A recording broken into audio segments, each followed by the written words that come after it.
And bam, if that red light hit, you already know what it is. We are live right now. Thank you for coming and checking out Untitled. This is episode the big 40. 40. Yeah, I know, right? Didn't think it would last 5, but it's all good. It's all good. It's always good to be here, and it's good to see you guys joining me on this journey as well. So we got my man Dom, formerly of the BX, now residing in the NC. Thank you for joining us, Dom. How you doing tonight, my friend? Can't complain, huh? All right. Always a pleasure for me to have you on. And also my other good friend, my man David Sanford. Well, I shouldn't have said his last name. David is here. All right. My bad, man. Thanks for joining me. So I hope you're feeling as well as Dom. Yeah, I'm doing well. You? Okay. How you doing? I'm hanging, bro. Everything is good. I can't complain. Last week I had previous engagements. So I couldn't do the show, but I'm glad that I'm back this week, and we're glad to see you guys as well. And also coming to the party, coming to the stage, Mr. Live. How you doing, brother? What's good, y'all? What's up? All right, good to have you on as well, man. You know what I'm saying? Thanks for having me, man. Thanks. Of course, always, brother, always. Yo, let's get this going. I'm gonna start out with a little barn burner. All right. And Mr. Shamik is here. How you doing? Oh, no. What's going on? What hat does this guy have on today? Yo, don't worry about my hat, bro. Okay. See, now I gotta avoid what hat I'm wearing because I fear of this guy. Come on, son. Fellas, how y'all doing, man? How y'all doing good, man. How you doing, bro? Yeah, all right. I'm good. Yeah, we're gonna start off with a little barn burner. The thoughts on Kansas City Chiefs kicker Harrison Butker and his controversial commencement speech at Benedictine College. Did any of you see the full speech? Did any of you guys see it? No, I just read the summary. In fact, I didn't know anything about it really until you posted, so I went back and Googled it. This was a little over 20 minutes speech. I saw it in its entirety. Some of it I got lost on, but I did get the basic general message of what he's saying and whatnot. And honestly, I didn't see anything wrong with it, to be perfectly honest. I think it's much ado over nothing. Because I saw the whole speech in its entirety, and I got what he was saying. And the fact that the college is a Catholic college.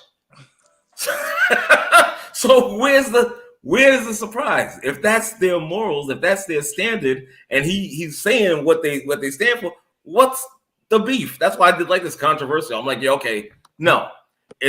This cancel culture and their hypersensitivity is off the chains. It's off the chains. It's ridiculous. Listen, I could feel the same way, and because he called what did he say about the alphabet community? Yeah, you know, calling it a deadly sin to some extent. Yeah, that they have a whole month. Yeah. To me, I found that comical. I kind of bust out laughing. I'm not gonna sit there, But again, and his comments about women. Listen, like being, they should have a preference to be a homemaker. I don't see what's wrong with that, to be perfectly honest. Listen, generations ago, that used to be the thing. It was the man had a job, you support your family, you bring the check home to the wife is taking care of the house and the children. There was much more structure back then than it is today. And I'm a fan of technology, but I feel it's a little bit too much because now who's watching the kids? More times than not. Who's watching the kids? The internet. Thank you. The cell phone, the iPad. Yeah, all that stuff is watching the kid. It's not even the mother anymore. You understand what I'm saying? It's ridiculous. So again, with all that he said, I was nodding my head. Yeah. Matter of fact, I stood up and applauded. Good for you. I'm not mad at the dude. Can I say something? Please.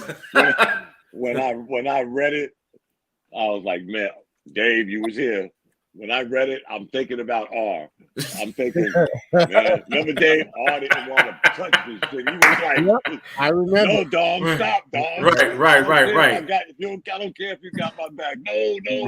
Right. So the first thing I thought about is, man, if R takes the stand on this, I'm done. I'm done. Yeah, I'm telling you. The hell with that. I stood up and applauded. Good for him. I'm not mad at dude. I think he was on point. And again, the college is a Catholic college. Again, they have their morals. What did the school say? Did anybody hear about what did the school say? I didn't hear anything at all. Me either. I didn't read nothing about what school had a comment about. As a matter of fact, after he finished his speech, they applauded. They gave him a standing ovation. I did see that. Where's the surprise? Where's the surprise? He doubled down with the comment that reiterated what he said too. He did. He doubled down and said, "I didn't say anything wrong. What I said." Then repeated what he said and said, "It's not wrong. It's my opinion." And I said, exactly. That's it. Exactly. You know what I'm saying?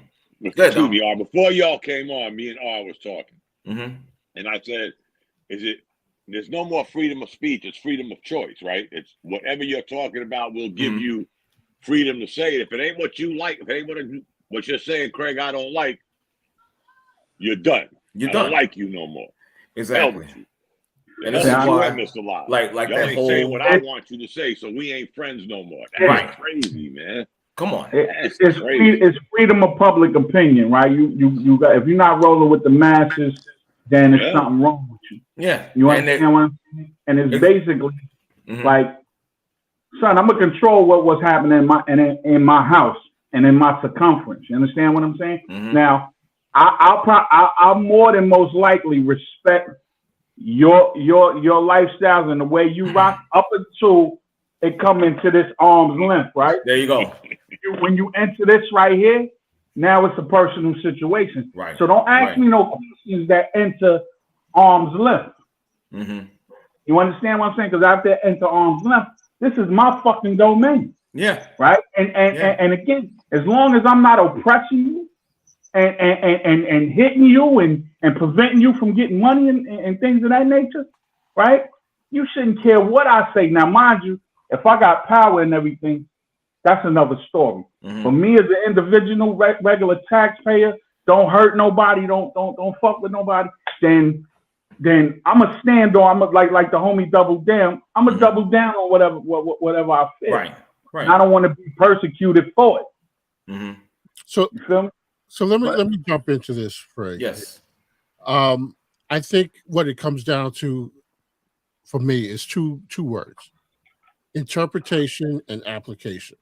And so what I mean by that is when you say something, whatever you say, there is how you meant it and how other people interpret it, regardless of, it could be there's 10 people in the room with you, then it's you and 10 other interpretations. Right. Some of them jibe, some of them don't.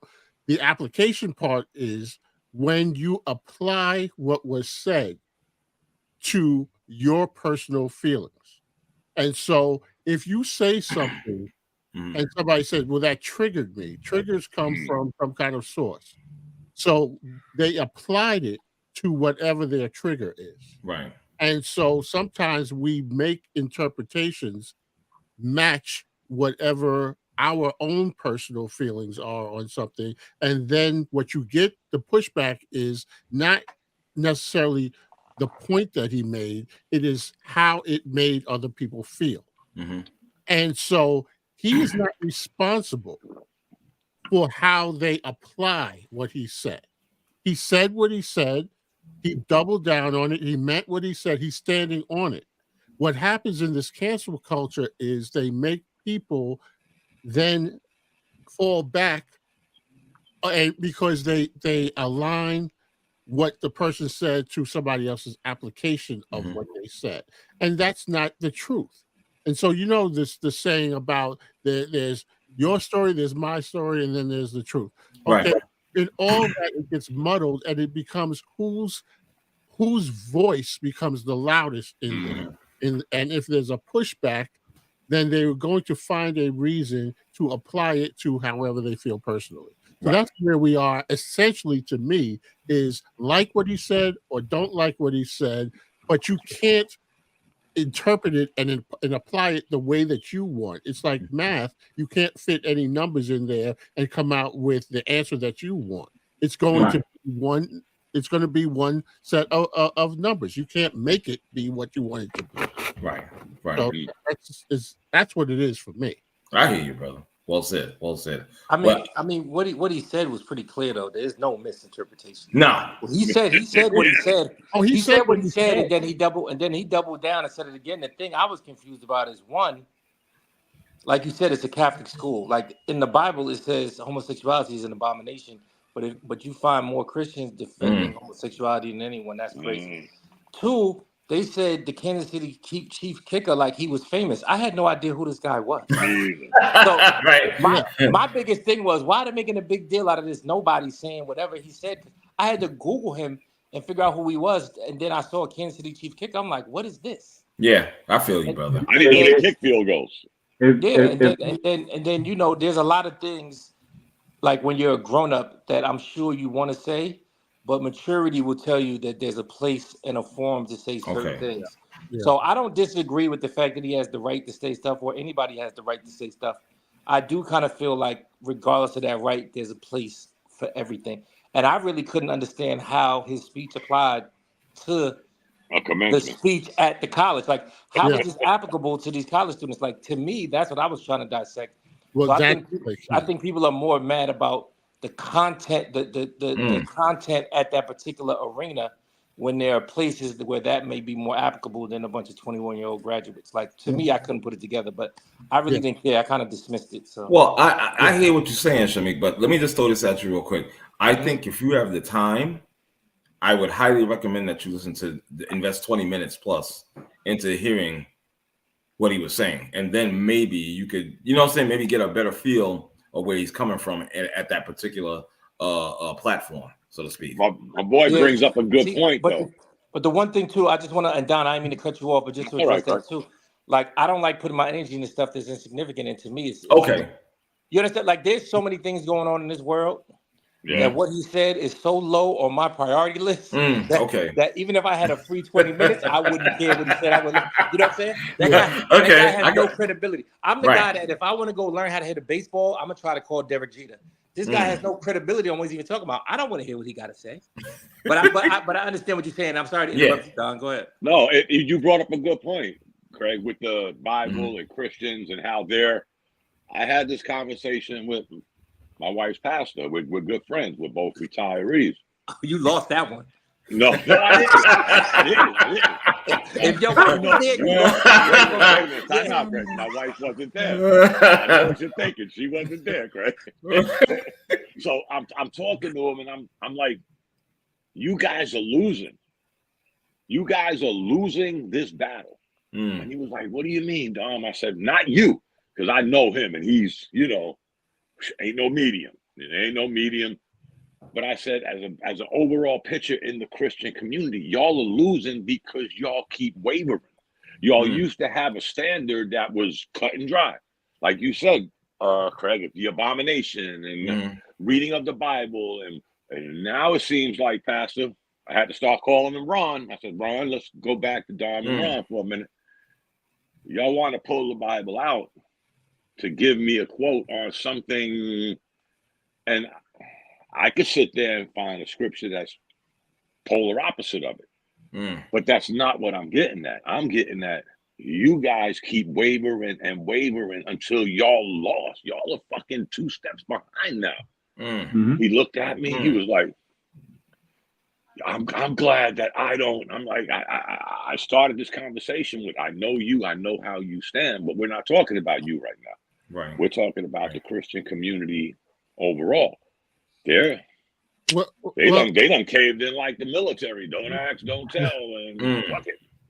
Just let me jump in. First, I want to go back to what Shamik was saying, because honestly, I saw a headline, or whatever they call them now online. I saw about it, but I didn't. It just said NFL player, and I didn't care. So it wasn't until I saw that this was going to be a topic, I said, well, let me go back and read this and see what. So at least I have some kind of general idea, right? But it made me wonder, why did they pick him to be their commencement speaker? That was my initial question, because if he look, there are a lot of people out there who have done wonderful things that I don't know anything about. So the fact that I'm unfamiliar with him doesn't just mean to discredit him. Mm-hmm.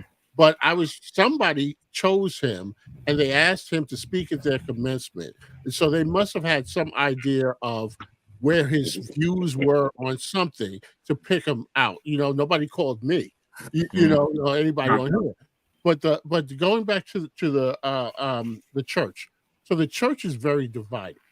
You have a lot of these pastors of these mega churches and some of the lesser known churches that are trying to tailor themselves to what's new, what's current, and because they're looking for people to join their church. And now that it's on, yeah, exactly, Dom. And now that it's online and everything, they're looking for followers. Everybody's got an online ministry, and so instead of standing firm on what the word says, they are now trying to make it appeal to the masses so that they can pull people in for whatever reasons they want to. On the basic level, it's about saving souls.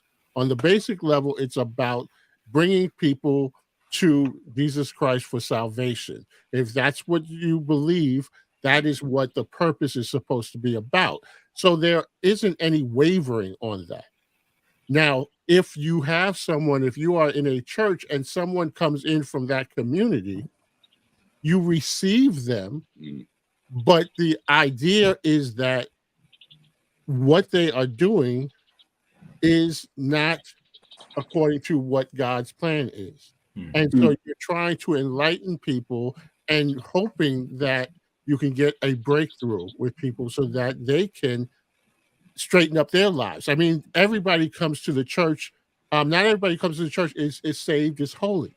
Whether they are part of that community, whether they are drug addicts, whether they are criminals. There are a lot of things, but as the church in its basic sense, Jesus reached out to, the masses. He didn't turn people away because they weren't perfect, because none of us are. No. But the idea is, and I'm gonna get off of this because I'm not preaching, but the idea is that you're coming to it to save souls. Now, do you let people who go against what your Christian beliefs are come into your church and disrupt things and turn things over? No, you don't allow them to do that. But the hope is that you're changing lives, and there have been people who have been delivered from that. So, but last thing I'll say is the Catholic Church has their own PR problems, right? And so sure. they're dealing with all of that as well.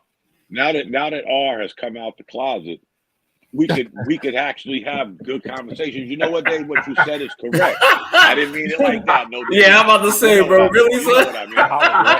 Those of y'all that were around when R was like, I know what you meant. X sign, like he wanted to kill me. There's a different closet. The bottom line is, Dave, what you're saying is great, but we got to come to the realization, as effed up as it might be, they're winning. They're winning.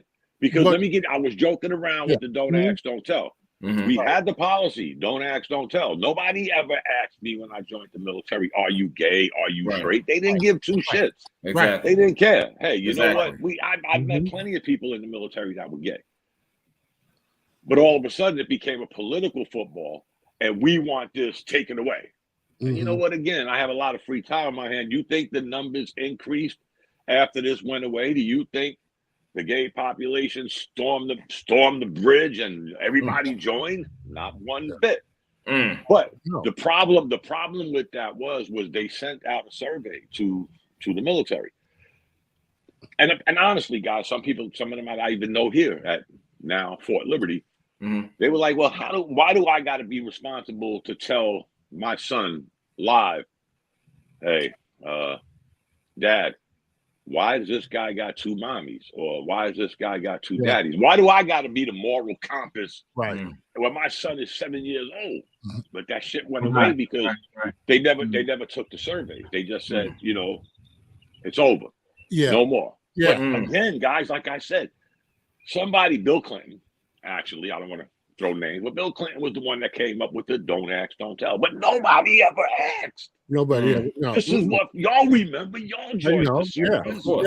Yeah. Of course. Did anybody ever say, "Hey, are you?" No. Right. They didn't say, Dave, do you hit from both sides of the plate? No. Right. Exactly. But the whole point about, I mean, and again, man, I'm old fashioned, man, right? Who the fuck want to know, right? Which, I mean, is your daily operation walking the fuck around and asking, "Oh, son, you gay?" Right. Oh, Right. is you gay? Right. I mean, 8 times out of 10, the homie tendency is gonna tell you everything, and you could just adjust accordingly. Right. Right. Right. I don't need to know. It's I bug out, man, but it's a crazy situation where you're forcing me to conform to something that I don't even want to know anyway. Right? That don't affect me at all. Like I'm not inquiring, right? Or oppressing or trying to change the mind of no fucking body. No. Like you say, like I don't care. I hang out with who I hang out with. I don't necessarily hang out with them, but you know what I'm saying? If I find out that my best friend is gay, he's still my best friend. I just ain't cracking no gay jokes no more, right? You know what I'm saying? I'm gonna lay off on it, and he might get a pause of 3. You know what I'm saying? He might get a ditty of 3. You know what I'm saying? But I'm like, but he know because that's my guy. You know what I'm saying? He paused. I can't even. It's not my guy no more. I think. See, the sad part of it being in the military. 1 second, Craig, is now everybody had to be careful. You know, if I counsel Craig and he's on that side of the fence, I got to be super careful because the first thing they're going to do is they're going to come back and say, "Well, Raw didn't like me because I'm." Yeah. I mean, really, this is the kind of shit we got to play with now. Thank God that the people I dealt with.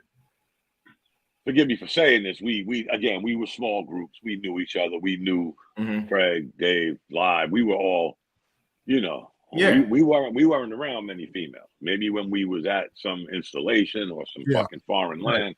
Right. But we didn't really have to deal with those problems. But I knew people, especially right here, that was like, "Oh fuck, now what do we do, Top? Fuck, don't ask me."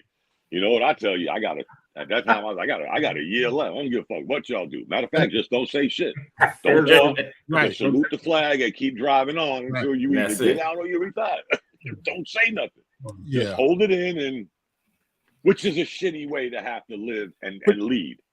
But I do want to say this. I know, Craig, you want to say something about it. No, go ahead. I forget this point though. When you talked about the church losing, I understand what you're saying. Society is losing. Church, in the worldly sense, is part of society, and so in the school systems, we're dealing with that all the time. Now you've got, kid comes in and all of a sudden, I knew him as Johnny, and he wants to be called Princess. And we're supposed to call him that because that's what he identifies as. But it puts me in a position where I'm still going to treat the kid with respect and so forth, but now everybody's got to kind of walk on eggshells around everything because you don't want to say the wrong thing. If you say he, they say no, it's they. Okay, well, I only see one of them. So it's you look like a he to me, and so but you don't want to then be that person when somebody complains and you say, well, he doesn't call me by what I identify as, and it's on both sides. There's the young ladies too. There's many of them that what they call gender neutral or whatever. It's non-binary. All of that stuff.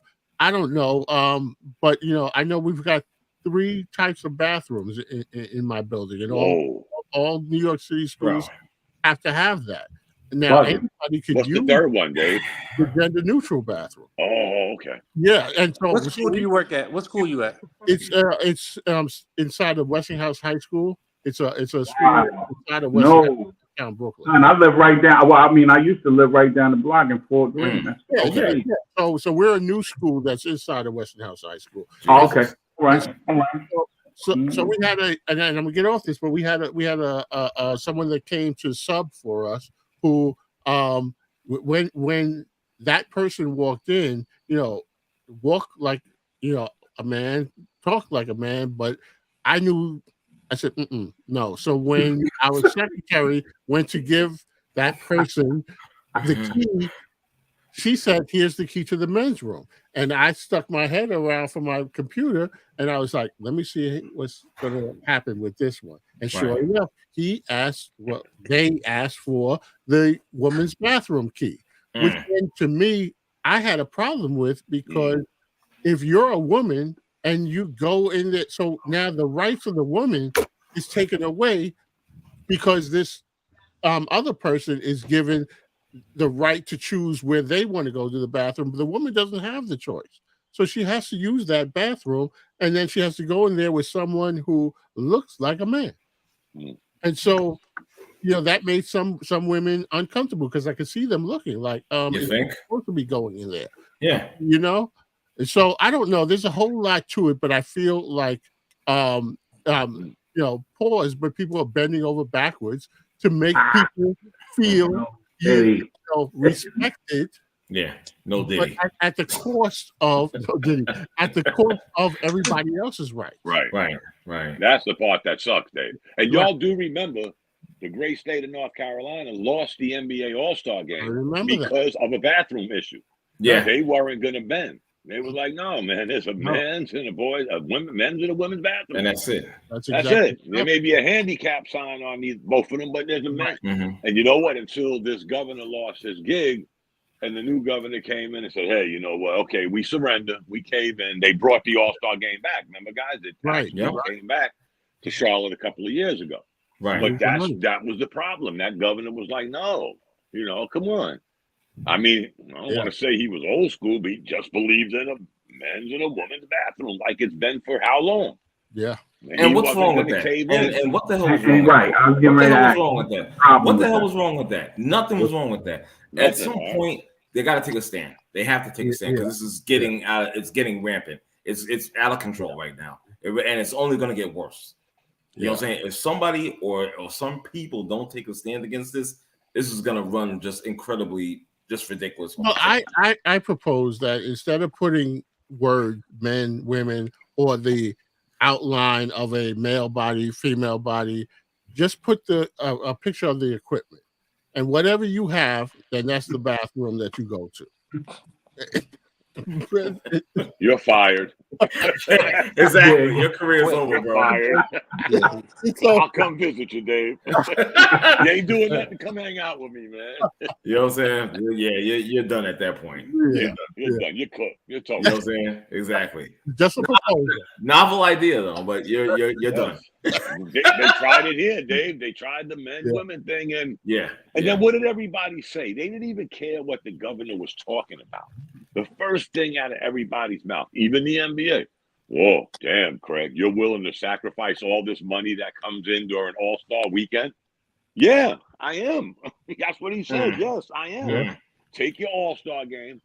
And what did they do? They brought it to Chicago, who has 1,400 homicides every year. Didn't have no fucking say about that. Like, man, let's clean up the streets in Chicago before we have an All-Star game here. They didn't give a rat's ass about that, did they?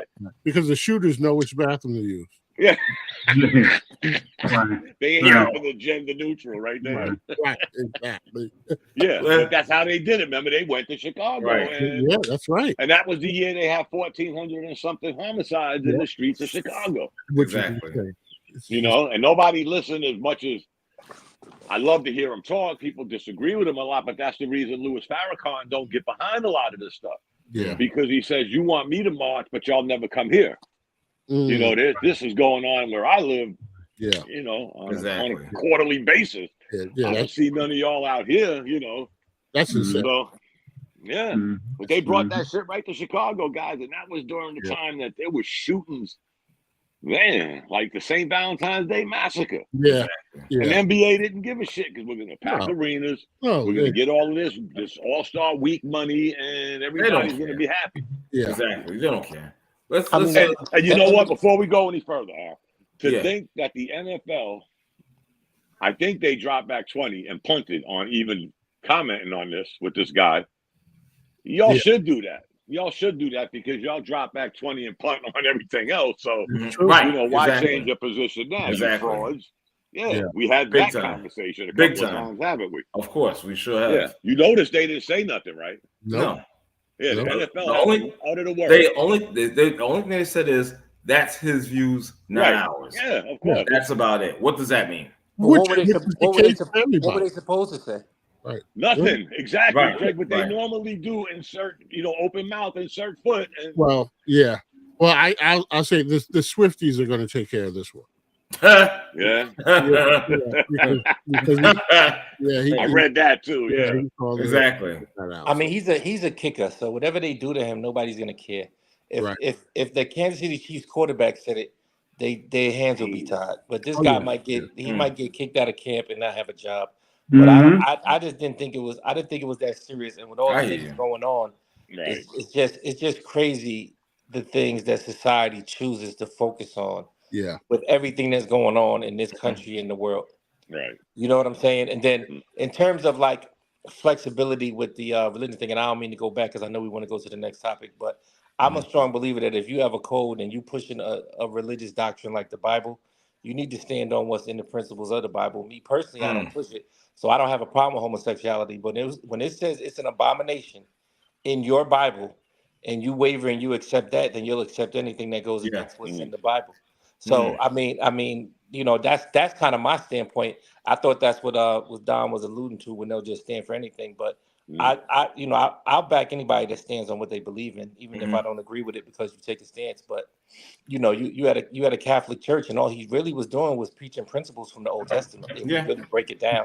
So what was really wrong with what he said? Because in the Old Testament, it basically says what he's saying in terms of what the role of a woman is. Right. So he didn't do anything wrong, especially in that audience. I wouldn't have done it. I thought he could have talked about something else, but I didn't think it was even newsworthy, to be honest with you. Do y'all think the school actually knew what he was going to say? No, I don't think they do. I do. I do. I mean, like again, they was like, the brother just said, why did they pick him to talk, right? Like, why did they pick him? And it's the same reason why Fox put the girl on there who ran track, who wanted to talk against men, transvestites or the cats with the body change in women's sports. Men who convert the women in the sports because of her value. She's she from that Christian belt. She loved cops and all of that over the Fox News situation. So they picked her to talk about that. You understand what I'm saying? Like that wasn't a fluke. You know what I'm saying? They picked him because he's a neo ultra Christian, Billy Graham kind of guy. You know what I'm saying? So let's put him on there. Well, I would say they knew of his ideology, but I mean that speech was not commencement worthy. And well, I haven't heard like R said. Gotta check out the full 20 minutes of it, and then I'll be able to really make a better call on it. But I'm just saying that the points that he was making, I don't think that it was the right speech for a commencement. There are young women there who have just graduated and looking to go into careers, and what they're hearing in that, or what other people are hearing in that, is that the messaging is confusing. So that's what I mean by not necessarily knowing what he was going to say. They knew the ideology, but in terms of, if I'm asking you to come to speak at my commencement, then I'm not asking you to give a speech on something else. It should be a celebration or some kind of acknowledgement of higher education and the achievements of all the students. And I don't see where just from the snippet that I heard or read of it, I don't know where that aligned to what the theme of the day was. That's my point. Okay. Well said, gentlemen. Let's move on, shall we? Moving right along. We talked about this briefly in our little text group. Yeah. This whole Nobody told Caitlin to get in the kitchen. Right. Oh, you know that's not going. I'm gonna let you guys rock out with this one for a few. You know what I'm saying? It's just crazy. I forgot the other player. I think it's Asia. Oh, Asia Wilson. Yeah. Had a few things to say on this. Yeah. Matter of fact, I think I put this in a group text that. Yeah. Mm-hmm. Well, right, I'll take the bait. You know, go right ahead. I took the bait when y'all started it. Me, I always go to the other side just to keep it interesting. So my quick take on it is that I hear what she's saying. I definitely get the racial aspect of it. But I also look at the fact that nobody was talking about the WNBA for 20-something years. And so now Caitlin Clark is sort of like is a gift to them. In the sense of they had the highest rating since 2001 to watch her game. Right. And so there is a trickle down effect that I think that Caitlin Clark has done nothing to anybody. And so this is not about Caitlin Clark. You know, she's just a young woman that is trying to make a career in basketball, and she's talented. But the Caitlin Clark phenomenon, I think that's what I think they should be embracing it, because these young women are getting deals because now the spotlight is on. Oh, there is interest. Before Caitlin Clark and this tournament run, the past 2 years, you know, with Angel Reese and all that, nobody was talking about it. I was talking about. We were on this show many a time talking about what's wrong with the WNBA. It's not watchable. Nobody cares. So now, for whatever the reason, they care, and I think it's a gift horse for the league. Now, what do they do with it? Because it spotlights some of the inequities, and so maybe then they can piggyback all this money coming into the league now that the phenomena is generating, and let's spread the wealth some. So if I was a player in that league, you know, I'd keep that comment to myself. I may feel that way personally, but I would sort of ride with it because they ain't got nothing before Caitlin Clark came. What was the it's comment? Just weird. Again, Dave, when we always say we had this conversation, how many times did we have the conversation that for the last 21 years they've been working in the red? That's right. You would almost be thinking, like Dave said, we got a gift for it. It's like sort of like what golf was. You know, okay, a lot of people didn't like Tiger Woods. He was good. He was breaking that barrier. Let's not get it twisted. He was breaking that golf barrier where some of y'all couldn't play. Now he's dominating. But guess what? After 2 years of everybody saying, guess what happened? The salaries for these tournaments went sky high, didn't they? Right. Nobody gave two rats' butts about what Tiger Woods looked like, sounded like. Then again, he told you he was a bit of everything. So cobbler, Asian, whatever. Whatever. But again, just like this case, these guys, like we kept saying, nobody wanted to hear us, especially women, because we always said, we'll sit down and watch a girls' college basketball game, won't we? Yeah, absolutely. But we wouldn't watch the WNBA. Right. Why? It wasn't interesting. Then you had that fear factor because you remember that one girl that came out and said some of these people that swing from the other side of the fence were being intimidating. They was intimidating these young ladies because they weren't. No Diddy. You know what I mean? They weren't swinging from that side of the fence. So there was a whole bunch of chaos going on in the WNBA that nobody wanted to talk about. But we all could sit back and say, again, for 21 years, y'all been in the red. If y'all was any other organization like Red Lobster closing 50% of their restaurants, y'all might have been one of them. That's right. How did y'all survive not getting this shit just shut down? Is a miracle to me. There's only like 8 teams in it, right? Or something like Yeah. that. Not that. 8, 10, 12. if that. 12. Oh, 12. 12. Okay. Okay, sorry, 12. Yeah, 12. So I think the question was asked what the comment was that Yeah. you made. If I remember correctly, she was talking about the fact that Caitlin Clark as a white player was garnering all this attention that there were plenty of black players who have been in the league, have starred in the league, that have not gotten the same kind of attention. It's media generated.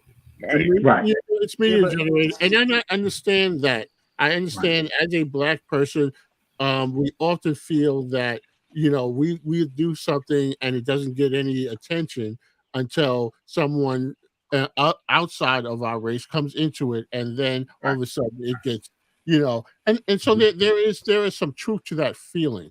But I think that the bigger picture of it is that not turning Caitlin Clark into the enemy. She's done nothing. You want to blame someone the media machine, but you also don't turn your back on an opportunity. This is how now people know who you are. Now people know who Asia Wilson is, and they know who are not followers of the game. They know these names because of the attention that it's brought. And the last thing I say is, Dom, anybody, if you've ever scouted for a player, how many times have they gone to scout a specific player and then they see somebody else? They say, "Oh, that wasn't on my radar." Now all of a sudden that person's on your radar. It's the same thing as someone who is a semi-interested fan who might go to a game because specifically for Caitlin Clark, and then see somebody else like, "Wow, I never saw her before," and now you picked up a new fan. So there are benefits to it, and I think those outweigh the criticism. Do any of y'all watch the WNBA? I'm watching it now. Caitlin Clark playing, ain't she? Yeah, but see, the thing with the media that I hate is they force coaches to hate other people. The media forced non-racist white people that play golf to hate Tiger Woods, and the media is forcing black people that aren't racist to hate Caitlin Clark as an individual. First of all, they're lying, because the highest rated, and if it wasn't the highest rated, it's a fraction less of a college game, was Cheryl Miller, and that was eons ago. It was at 16 million, the same way they tried to say the LSU. Iowa. Yeah, that wasn't accurate. And then they say she was the leading scorer. They actually have 2 black players, one that played D1 that scored more points than her. So their positioning is all wrong because they're not basing it on facts. The problem with the WNBA isn't that it's not exciting, it's that it doesn't have any sustainability. So we've been here before with famous stars like Cheryl Swoops, like Lisa Leslie. I was at the 10th anniversary for the WNBA because I sold advertising for Ebony and Jet magazine. Okay. So I know these people personally. Like I know Shamiqua Holslaw personally. So the problem is they're doing what business people are supposed to do, and that's trying to generate revenue, and they're hoping it works out. So far, her first 2 games haven't been impressive. But I remember when they did the same thing with a man named Marcus Liberty out of Chicago in high school, and put him on the cover of Slam magazine. He went to Illinois, stunk it up, got drafted, and nobody knows where he went. So this isn't something that hasn't happened before. And to be honest, they like the controversy because controversy creates attention, and attention creates revenue. So Indiana Fever had 1 nationally televised game last year. This year they have 36. And the players in the WNBA, even though they don't like it now, will soon thank her because now they have charter flights instead of flying coach. So eventually, her thing is what they have to hope is that she's successful. And everything that I've seen is that even though she's not right now, initially in these first 2 games, she will be because she can dribble, she can shoot, and she can pass. So that should translate. But I watched the WNBA, but it's bad timing. Like right now, Minnesota's playing the thing. I just watched the basketball game. And then I'm a baseball fan. Like the timing of when they decided to have these games, there's just not enough room in a person's day to resort to that. So think about what's on right now: the Mets, the Rangers, the T Wolves. I was flipping back and forth between the Mets and the Rangers And I forgot all about it. I wanted to see now. this kid play, but I'm like, wow, that's like third on the priority list. Exactly. I love baseball. Y'all know that. For sure. And then you got to remember, like in another 30 days, it's going to be 85 degrees all over the country. Nobody's going to sit inside watching TV. No. So you know that's going to be a huge problem. They have an uphill battle, but they're a tax write-off, and they'll continue to be. And they're trying to push for women's rights. They'll get more backlash if they shut WNBA down because of the same reason why that guy that said that speech is getting so much attention. So it's not going to go anywhere because people will go crazy. They'll think it's an attack on women. They'll think it's an attack on homosexual women, and they'll just go crazy. So it'll be there. And they never watch a WNBA game since its inception. Again, this is what I said about we want to be in charge. We want to win at any cost. You know what, guys? If we had that mentality, well, some of us, I might say, if we had that I ain't quitting, I want to win mentality like them, I don't know, fellas. No diddy, but I'm just saying. I hear you. Yeah. So I mean, it's very controversial because when you have a country that puts in God we trust on the dollar bill, and you push a religion that stands on certain codes, how do you give rights to everybody when it goes against everything that you push? It's just all messed up. It's just all messed up. Agreed. It's just contradictory. You know what I'm saying? You push these principles on us subliminally, because in God we trust shouldn't be on the dollar bill, especially if you have the freedom to be whatever religion you want to. Yeah. So how does that even coincide with free speech, free will, free anything? Right. They want to control every narrative that they possibly can, and they're going to try to appease as many people except black people at one time as they can. That's just the honest to God truth. Right. That's yeah. I mean, if you look at the brother who worked in advertising can tell you that State Farm commercial runs nauseatingly. You know, like they play it 2 times a commercial break, right? Yeah. So you don't see NBA players getting that kind of situation. Now that's not Caitlin Clark's fault. That's State Farm's fault, right? And then on the marketing side, right? That's how many people you see pushing Caitlin Clark and her brand. You understand what I'm saying? Right. So here it is. Odds are getting ready to three-peat, right? And I ain't never heard of her until this year. I've watched WNBA when Epiphany Prince played with the Liberty. You know what I'm saying? Because I grew up with a father. You know what I'm saying? Mm-hmm. So right. So, yeah. Mm-hmm. Yeah. You know what I'm saying? So, but again, there's only three. There was only 3 women with a signature shoe deal in the WNBA. All of them was white. You ain't never heard none of them. And you see all of these all-stars and all of these incredible female players who've been in the league for 20 some odd years. You know, a lot of them is white, but none of them had signature shoe deals. So again, there's a purpose, right? And that purpose is funded racially, but that's the status quo of America. That's the way Americans do shit. You know what I'm saying? Like, it's not even out of, I don't even, like, again, as an individual, you can't blame Caitlin Clark because she's an incredible ball player. She came at the right time. She came in on some Magic Johnson, Larry Bird, same kind of vibe, same kind of vitriol. You know what I'm saying? Black versus white. You understand what her Angel Reese? And Angel Reese is the second highest view WNBA player.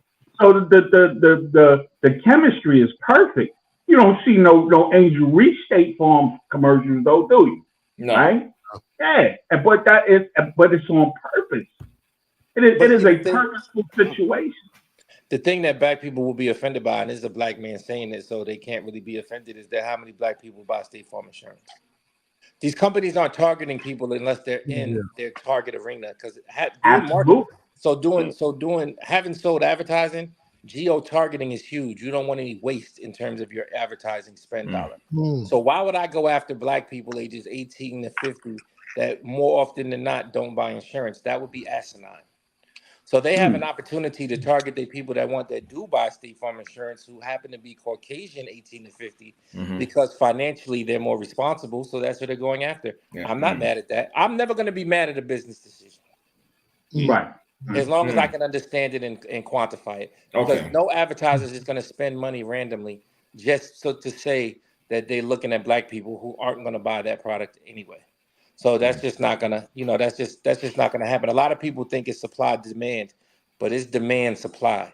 If somebody wants it, they'll generate it. So the reason why they started having signature shoes is because people started calling for them because they were more. They felt like those are the people they wanted to buy. There were plenty of great WNBA basketball players before her, but they didn't have a signature shoe because the demand didn't warrant it. They couldn't sell them. Nobody's gonna buy them. But the culmination of high school, AAU, and college basketball in the women's perspective has generated enough demand where now it makes sense for them to quantify finding somebody to give a signature shoe to and selling it.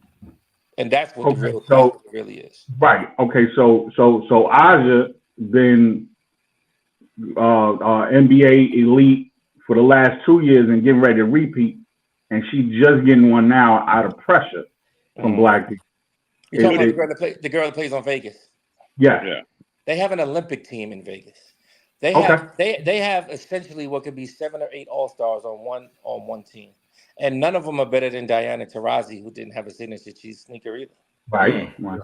So I mean, I understand that perspective, and I'm as pro-black as anybody, but I just understand business, and that's just not something that I could. I respect your opinion, though, but that's just you make perfect sense. Perfect sense. See, what the WNBA did that backfired on them is they stacked 2 teams and they happened to get to the finals thinking it would raise it, but they don't understand they should spread those stars out so every team has an opportunity to have somebody to watch and make it more competitive. That thing they did in Vegas, even though it worked out with them winning the chip, is going to backfire. They got 6, 7 girls in there that go to Hall of Fame on one team. Wow. It just diminishes them. It diminishes them as an individual. And that's the thing with the NBA. I mean, even the worst team has some guy that can jump and dunk that you might want to watch. The WNBA doesn't have that. Right. Indiana last year was unwatchable, and they had the Rookie of the Year. She jumps pictures off the air, and people don't even know who she is. Her last name is Boston. But you can't just watch her. I heard her. Yeah. You probably heard her from college because I think she Aaliyah. Okay. Yeah, but the WNBA, from a marketing standpoint, needs to infuse more competitive energy around the entire league instead of having 2 or 3 powerhouses and a bunch of teams that are unwatchable. Especially since there's only 12 of them. Right. Exactly. Right. Well. Wow. Exactly. Yep. I mean, the NBA went through it too. Let's be honest. Who did Magic Johnson I'm getting ready to say that, Craig. Who did Magic Johnson play with on that Laker team? Who did Larry Bird play with? They have 4 or 5 Hall of Famers on those teams. You know what I'm saying? You can't name a starting 5 from another 3/4 of the league. Yeah. Do you know what I'm saying? So maybe they're following that model and hoping it works. I don't think it will, but you know. And you know what? Even back in the day, like the Knicks, I think still to this day, the Knicks have more Hall of Famers on that one team that won a championship than any organization in the NBA, any team in the NBA.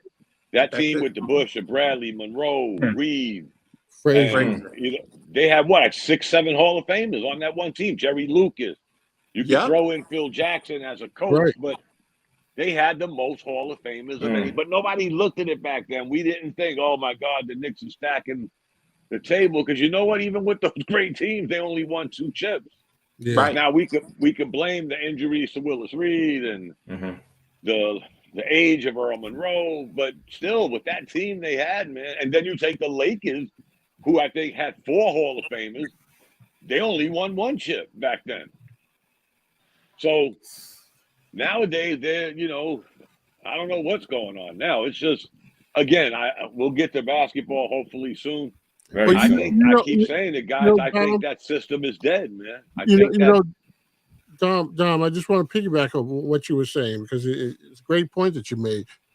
Years ago, you heard how you phrased it. You said the Knicks, the Lakers had how many chips? Right. Now today, it's about the individuals. How many chips does the individual have? And then talking about, so if you talk about, Jordan, of course, got them all with Chicago. But if you're talking about players like LeBron, KD, all these others, you talk about the winning of the chips on an individual basis. You're not talking about teams because they move all over the place. So we're not talking about these dynasties the way we talked about those years ago. You know what's weird, Dave? We're all old enough to remember. Some of us probably ain't as old as me to see the Knicks win that championship, but we all remember NBC, NBA on NBC. They didn't start their promo with saying, "Oh, we got a matchup of LeBron versus Kevin Durant." Right. No, they said it's the Celtics versus the Lakers. That was it. That was it. And they moved on. It was a basketball game.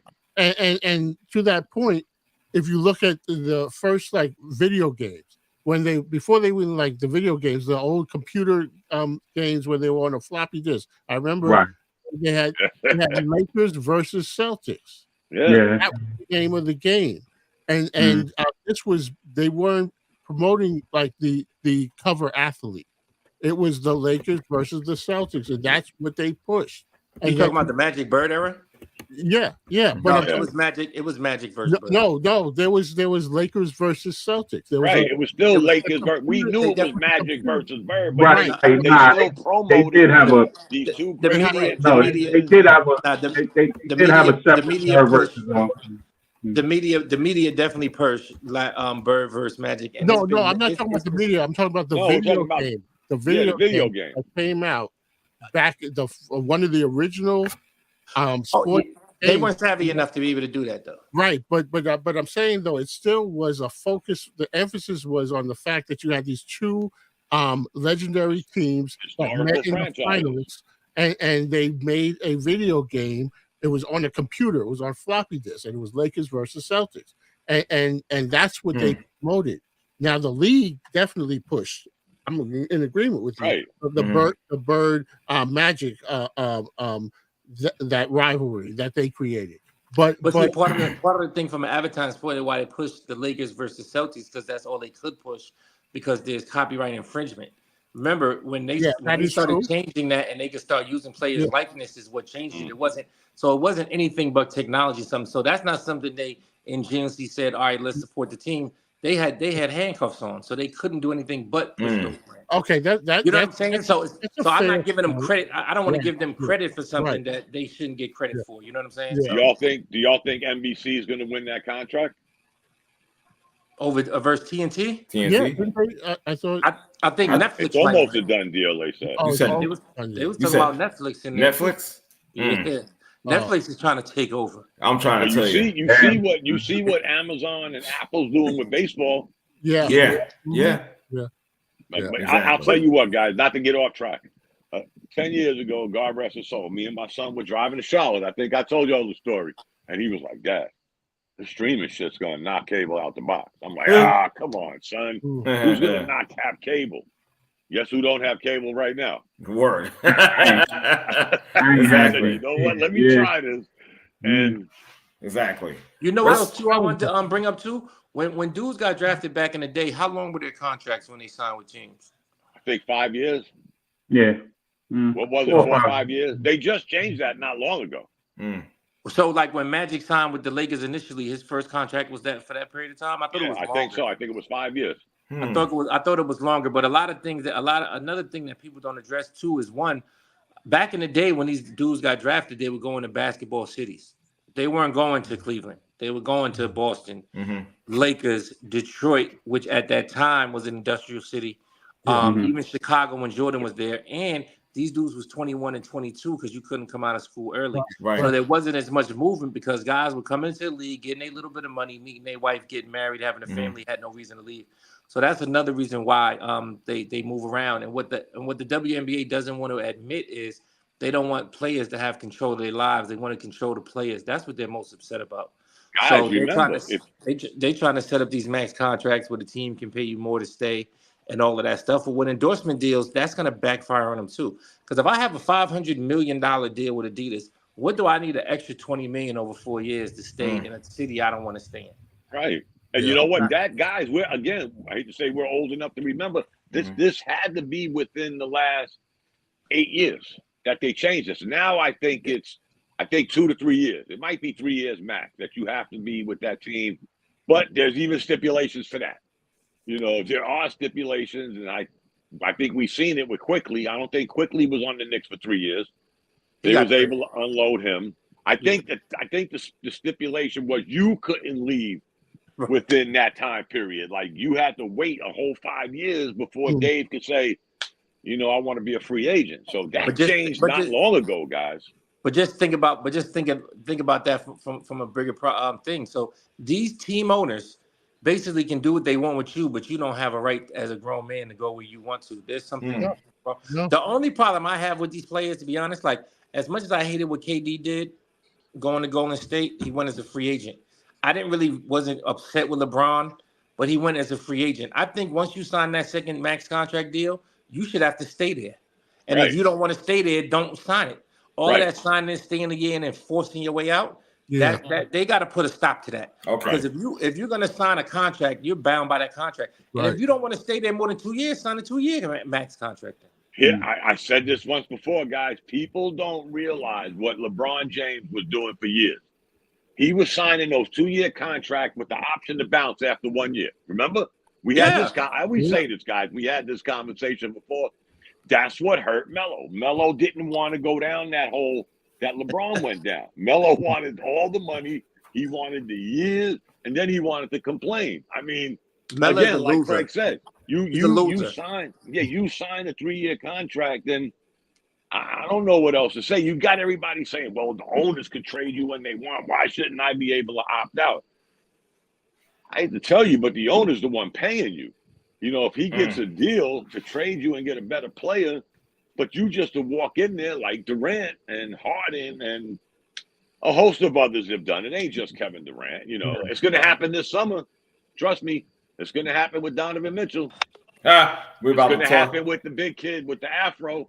Yeah. Jared Allen. Exactly. They're going to bail on their contract. Donovan Mitchell, yeah. Donovan Mitchell's not even. Donovan Mitchell will be a free agent, I believe. No, he got one more. He got one more. He got one more. Yeah. He got one more year. Oh, he doesn't have a player option?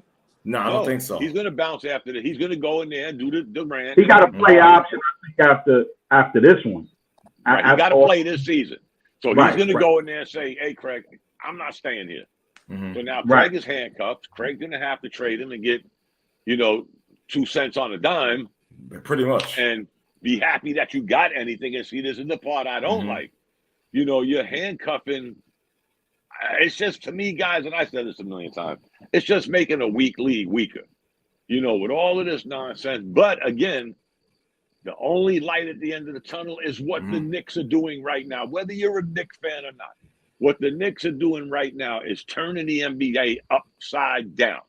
They are turning the NBA. We could take Craig, Dominic, Live, and Dave, and we're going to go out there and we're going to play our asses off, and we might get to the conference final. Guys, I'm telling you, if the Knicks make it to the conference final, the NBA ain't going to know what to do. They'll say, oh, my God, we got a major market. No, they're not. They're going to say, how did this shit happen?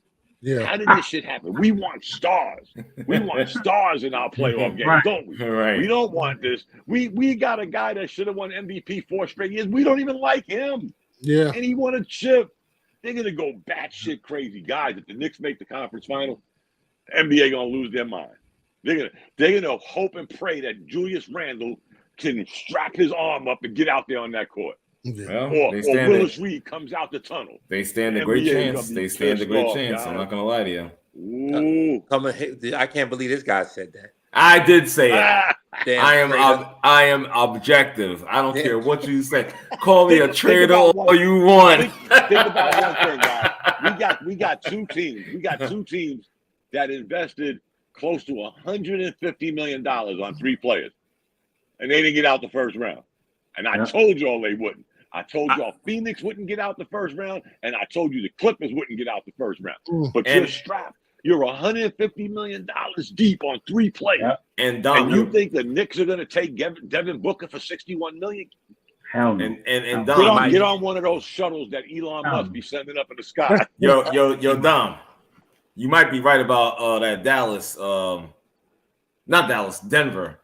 Oh, I told you as well. Denver in 6. Yeah, Bishop. Where's Bishop at? Exactly. He was all hype because he don't like Jokic. All So right. he was like, "Oh, they're gonna sweep him." I said, "No, Denver's gonna win in 6." Right. I don't know what the score is right now, but they're going. Minnesota's up like 15, but it's early. The refs will fix it. Yeah. they ain't beating Denver. They ain't beating Denver. Denver's a good team. No, Very good team. You know what doesn't get talked about enough though? Everybody talks about the money that these teams are spending that lost, and people don't talk about how much money Golden State used to buy a title. $134 million. They don't talk about the $40 million in luxury tax that they spent to win a ring. Yeah, guys, I told y'all this. But they paid all that money, and then they want to crown Curry as the GOAT, who's never been an MVP of a series. So this is the tricky stuff the media does to make you just buy into what they want you to buy into. So Curry is this greatest player, greatest shooter, greatest guy to ever walk on, and Iguodala got the MVP of a series. Right. You had to get KD. He got 2 of them. But all of a sudden, he's the great. And you pay 40, 50. If you pay more for a shirt, it better look better than mine. I know that much. If you pay that much for your shirt, it better look better than my $5 white shirt. Craig, you got them numbers mixed up. They was like $140 million over the luxury. It was the Milwaukee Bucks. I told y'all guys, when the Bucks won the championship, the Milwaukee Bucks, who play in the middle of nowhere, was $85 million over the cap. But they won a chip. They won a ring, and we all forgot about all of that. Right. But you look at, I'm telling you guys, you look at Phoenix and the Clippers, they don't even know what they're going to do, especially Phoenix. Yeah, Phoenix don't know what to do. They're like, oh, shit. They don't have They draft. got to pay these guys $160 million. Phoenix is in trouble because they own is cheap, so they're going to figure something out. The Clippers can't be that cheap. He's paying $150 million for 3 players. Yeah, but now that it backfired, he's going to go back to what he's been doing and get a base. Can't do it, Craig. You can't. They can't do it. Who's gonna take these guys? Somebody will take Booker. Are you? Nah. Craig, I'm not a big fan. I'm not a big fan of Devin, but somebody will take him. Take who? $61 million on. Somebody's gonna take. Somebody will take him. Somebody's gonna take. Now Beal, I'm not taking because he only plays half the season. But KD, I'm not playing because there's got to be something going on that people don't know about. Something. He's an outstanding player, but Devin Booker is a dog. Somebody is not gonna mind. I mean, listen. The Celtics are playing Jalen. The Celtics are playing Jalen Brown, who's the second best player on that team, 50-something million. Yeah. I'll take Devin Booker. Not me. At $61 million, you'd have to trade half your team to get him. Because remember, guys, new CBA, it's dollar for dollar. So you got to think about it. How many players would you have to give up to equal $61 million? There's not a team in the league that doesn't have a bad contract that's expiring on their books. Not at $61 million, Craig. Sure, the Knicks could figure it out. They paying plenty of guys enough money. You'd have to trade Randall. The Knicks don't need Devin Booker. Yes, they do. You'd have to trade quite a few players to get to 61. No, they don't. Let me tell you something. If the Knicks had Devin Booker, who can create his own shot, unlike anybody except Brunson, this series would have been over. But why hasn't he done that in Phoenix? The one thing as a Knicks fan that I hate about Knicks fans is they fall in love with shiny toys. Devin Booker is better than everybody on that team except Brunson, and let's be honest, he might be better than him. But what has he done, Craig? He plays no D, bro. He plays no D. Devin Booker plays better D than Brunson, and he plays enough D. But he hasn't proved it. He went to the finals. Swept. He went to the finals. He made it to the finals, won the first 2 games, and didn't smell a victory. We can't say that because that would be saying that Allen Iverson is a bum. He lost 4-1 in the finals. We got to separate what teams do with a player and what the player actually is. I ain't giving no $61 million to nobody. Sorry. I don't think the Knicks are doing that no more. Michael Jordan got swept. A lot of people want to compare Anthony. They want to compare Anthony Edwards to Michael Jordan. And I saw a post 3 games of Michael Jordan, 4 games of Anthony Edwards. The reason why it was 3 games is because he got swept by the Celtics at 22. So, I mean, guys are going to get swept if they're on bad teams. It's going to take the team. But as an individual talent, Booker in today's NBA is a dog. Everybody talks this defense, and yeah, that's always going to be important. But this is not a defensive league anymore. No, it ain't. But I ain't taking him because of the money. I ain't invested $61 million because you still got to pay Jalen Brunson, OG Anunoby, possibly after next year, Julius Randle. You're gonna pay OG. You're gonna pay OG to play 40 games and wear sweatsuits. I'm not, Craig. Games? Me and you had this conversation. Yeah, I'm not doing that. Me and you had this conversation, Craig. Yeah. I paid Booker $80 million before I gave OG a dime. You gotta show up to work. This is the one time, and that's another thing about Devin Booker. Mind egg on my Knicks face. When's the last time Devin Booker missed the game? When's the last time Devin Booker missed a game? I don't know, but I know what's his name only played 70 games once his whole career. Everything else has been in the 40s and 50s. Yeah, I love him when he's on the court, but what's that old saying? Your best ability is availability. Yeah. And as we're talking, I just saw an alert. He won't play game 6. Yeah, I saw it earlier today. I was sick. And you know what they say about him. He don't like working through injuries. You know, if his toenail's not fully grown in, he ain't playing. Right. The only thing I'll give him is, and I'll give any player this on their first contract, I understand. But once you get to that second contract, you got to show up to work hurt. I understand you want to get that second contract and solidify whatever you got to solidify your millions of dollars. But once you get that second contract, man, if you're 80%, you got to step on the court, bro. Yep. Like if you're trying to secure your future, I get it. Because I wouldn't ask him to do that. But I just don't like how he's been conducting himself. You know, he's a good player. I think he's overrated because he's in New York. But, you know, and we need him. But we traded 2 young boys for him, so we're gonna give him that money.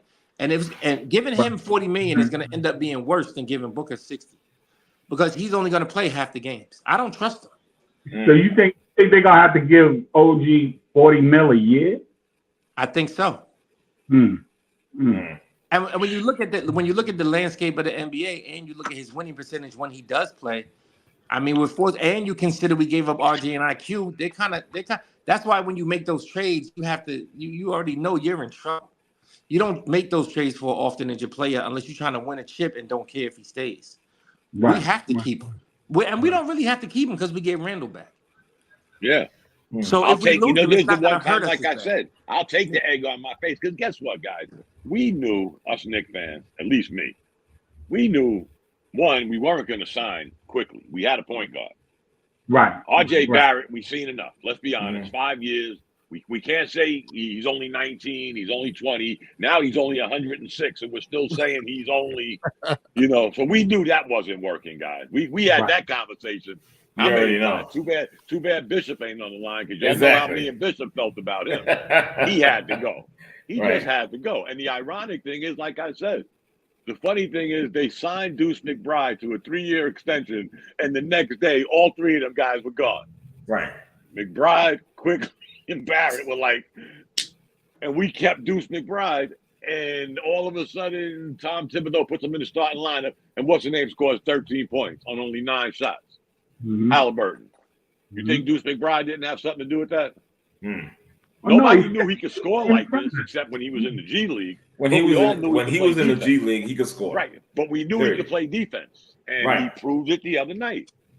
He had Hallie, a guy that can't walk off the damn podium giving a press conference, but comes out looking like Carl Lewis during the game. Come on, man. Really? Who you faking? What is this, wrestling? Get your ass out there. This Knicks team is gonna need another star, and Boston's gonna show us why. I love the Knicks, man, but they're gonna, they're gonna, like, all of these guys are great, and you can love Hart all you want, who can't dribble and turns the ball over and hustles all day, and you can love Dante all you want. He hits a lot of threes. You can love these guys. We need another star. Yeah, of course. We need a legit big. Yeah. Well, Mitchell Robinson is another one. We gave him the money for being hurt all the time, and he's hurting. He got to go too. And we might not be able to fall Hardenstein. Like a team like OKC might offer him 20, 30 million. Who knows? See, and that's what I was gonna ask too, right? It's like, how much is Hardenstein gonna command? Because I mean, again, you know what I'm saying? Like, he is essential. Like, me and Don was talking about this, man. Right. The ball movement started when they inserted him when what's it called, the guy hurt. He initiated the ball movement on the Knicks this whole year. He's invaluable. Right. And guess what? What did I always say? Live? We can say what we want about the Knicks, but the Knicks got some fan-friendly contracts. We can move somebody in a New York minute. especially Mitchell Robinson. I'm pretty sure somebody would take him at $15 million. Yeah. Well, Hartenstein's going to get more than that. 14 and 12. It's one of them descending contracts. So he's getting 14. So on his third year, he'll be getting $12 million. Right. Yeah. We could move him in a minute. Somebody's going to give Hartenstein more than that. Oh yeah. Oh yeah, easily. Yeah, there's no question about Let's that. be real. We need to keep him. Yeah. No, we gotta give him his money, man. See, that's what I mean. You got I try to tell you all that shit, guys. When is this the time? I've said this with a whole bunch of Knicks fans. We may have to do this accidentally. Just think, as rich as the Knicks are, the Knicks have not been in the luxury tax in years. How about that? This may be the time we do it out of necessity, not because we're bringing in Craig, the $50 million player. We got to close a lot of doors. Hartenstein, OG Anunoby, or a replacement for him. We may go into the luxury tax by accident. Our owner, I don't think he's going to have as much as I hate our owner, I don't think he's going to have a problem with that. The reason why he's not. The reason why we weren't in the luxury tax in history is because we never had enough talent to pay. We were horrible, Craig. And we had nobody to give. That guy wanted to give some people some money. He even gave some free money to some bums. Yeah. Right. Just so out loud, we suck. He was giving Clarence Witherspoon $40 million. Right. Jerome James. That's the one thing. The one thing about Dolan, I'm not a fan of his, but he will cut that check. And he's gonna spend that money. That's one thing we don't have to worry about him. As long as he stays quiet. He paid Phil Jackson. Remember? Yeah. He paid Phil Jackson. That was going to change the whole landscape and put us 5 years behind. We already were sucking, and he put us 5 years behind sucking. So now we're sucking minus 5 years. What the hell? And he was getting how much money a year? Yeah. I thought it was because the Knicks fans boycotted. Remember? You New Yorkers remember the Knicks were out at Madison Square Garden boycotting. I think Mark used to tell the story all the time. We were out there. Yeah, and all of a sudden the marquee lit up. They hired Phil Jackson. He was like, "What?" Exactly. Y'all told me the story. Yeah, exactly. We were out there. Yeah. So he ain't afraid to spend money. But I'm saying this year, guys, the Knicks are going to do it just out of necessity. It ain't like they're bringing in, Jerry West. They're going to have to do it just to keep some of the parts they have. Do you even give Bogdanovich a contract? Yeah, or do you let him walk? I like to keep him. I like to see him. I keep him and let OG walk. We got to pay him. OG got to go. Yeah, you got to pay those. Probably gonna. I'm telling you, Craig. I think the Knicks are so scared because of the success they're having that if we let Anunoby walk, it's going to be like, oh, there go. There's the Knicks. The Knicks doing Knicks shit again. I think they're going to end up signing him just out of fear of getting egg on their face. Well, like my man just said, the guy, he's with his injury and work. You know what I'm saying? Like being on the court is an issue.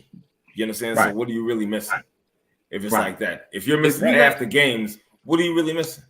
You know what I'm saying? Like I said, me and Craig have had this conversation. Like if you let OG walk and you keep everybody else and find a way to keep Hartenstein and sign Bojan, you're back in the Eastern Conference Finals next year. Well, we don't need to sign Bojan. Bojan is on the books for another 20 next year. That was one of the main reasons why they got him. Okay. If you sign OG, you're in big trouble long term. You're in big. If we give him 4 years, $150 million, we are in big trouble. And that's why I was bugging. I was like, yeah, okay, we're gonna re-sign him. And it was talk that he was gonna give us a little discount. But when you asked that, I'm sure you would.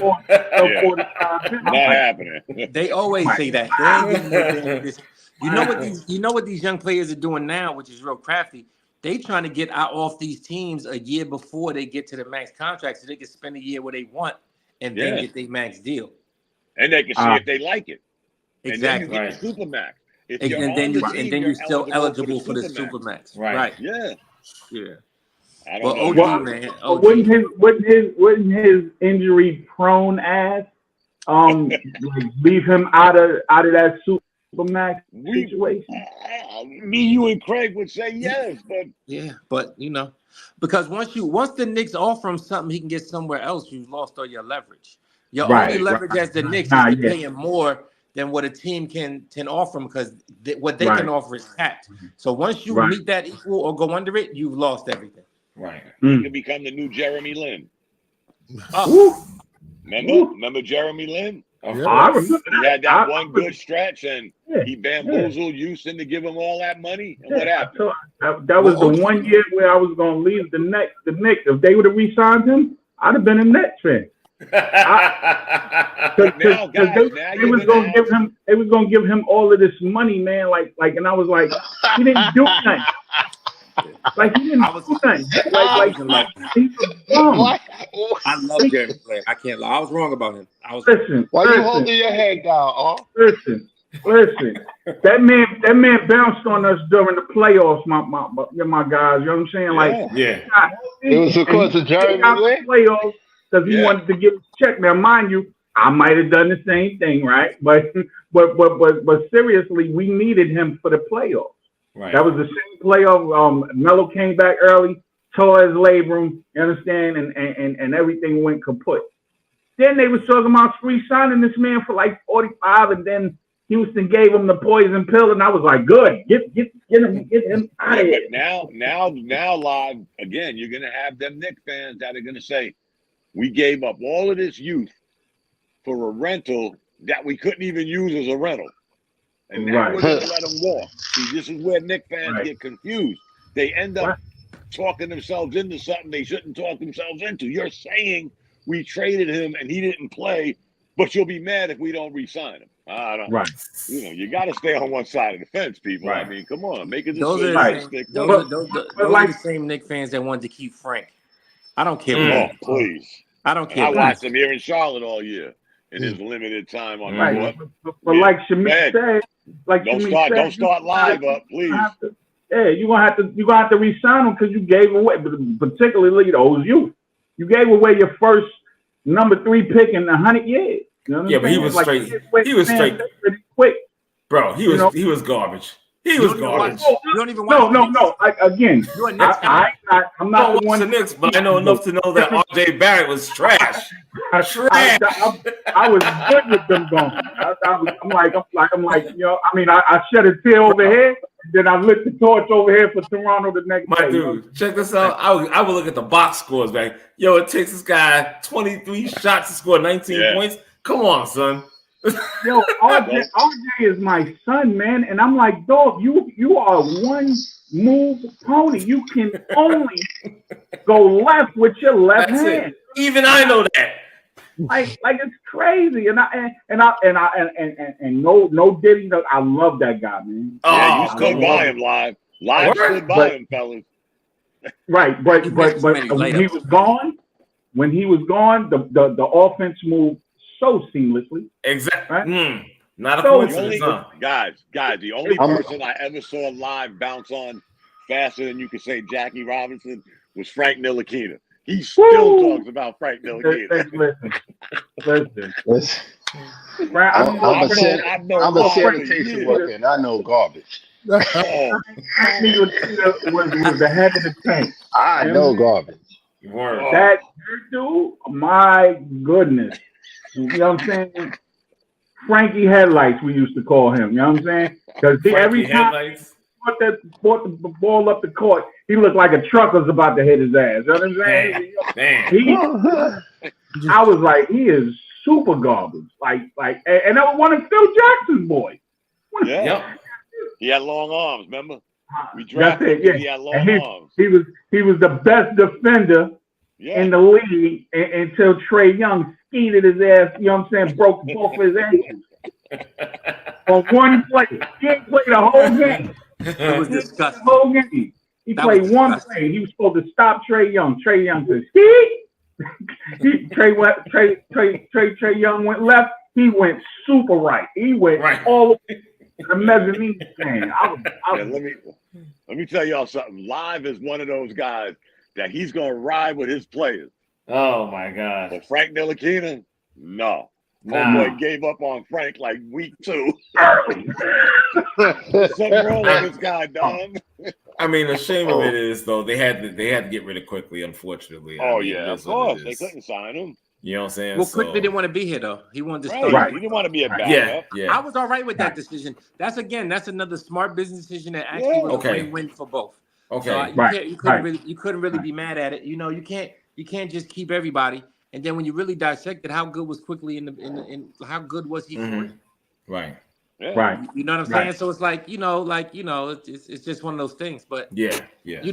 I'm scared. Like, as happy as I am with this year, I'm scared this year is setting us up to be horrible for another 10 years if we make the Don't say really? that. I wouldn't say horrible. Don't I put wouldn't that say in horrible, but we'd be consistently mediocre with no chance at a title. Wow. Yeah. And that's going to be a problem. I don't want to go there. I'd rather take a chance on something than do that. Right. We turned the corner.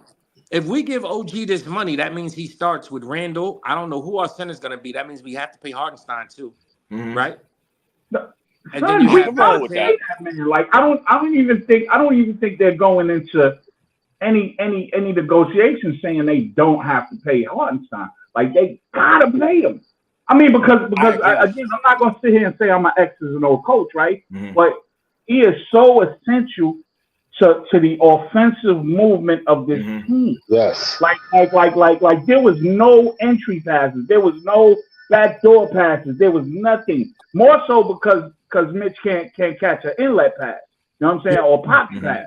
But Hartenstein is essential. You know what I'm saying? He's essential. Can you imagine if we don't have Hartenstein now or next year, we got to start Sims. Mitch is not available, bro. Mitch is not available. I mean, I agree with everything that you said, but just to have a center, we have to sign him unless we find somebody else. Right. And like I said, you can move Mitch. His contract is very friendly. That it is. And that makes up for the money you got to give Hartenstein. As soon as we do, he's going to turn into Hakeem Olajuwon. He can do that. He's going to play 82 games. He's going to play 82 games and be defensive player of the year, and I'm going to be sick. We all going to do that. It happens. It's what happens to the Knicks all the time. They go someplace else and become superstars. Right. You know what I'm saying? Remember when Charles Smith went to the Spurs? Yes. My God, he turned into this. He was doing backflips on the court. I was like, he's lucky. He's lucky he lived long enough to go to the Spurs. Word. You ain't never lied. Don't ever bring his name never lied. Wow. Don't ever bring his name up around me. Wow. Listen. Don't bring him around you. I was gonna kill that dude. The Minnesota Timberwolves don't want to go nowhere, y'all. The Minnesota Timberwolves want to play Game 7, bro. Oh, for real, like that? They going? They up 22. Woo! Yeah, no, it's Game 7. Yeah, it's Game 7. Anthony Edwards has 19 and hit 3 threes. It's 5 minutes left. He has 19 already. Oh, yeah. Anthony Edwards guaranteed it. He guaranteed the Game 7. Okay. What about this guy and this situation? Bronny James. I was about to get off. I was about to get off. That's something to do, but it's not a conundrum. I gotta stay here for this one. I gotta stay here for this one. You gotta stay here for this one.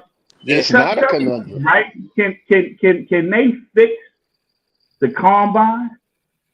No. No. I don't think so. Okay, so I say that to say, and I'm gonna let y'all rock.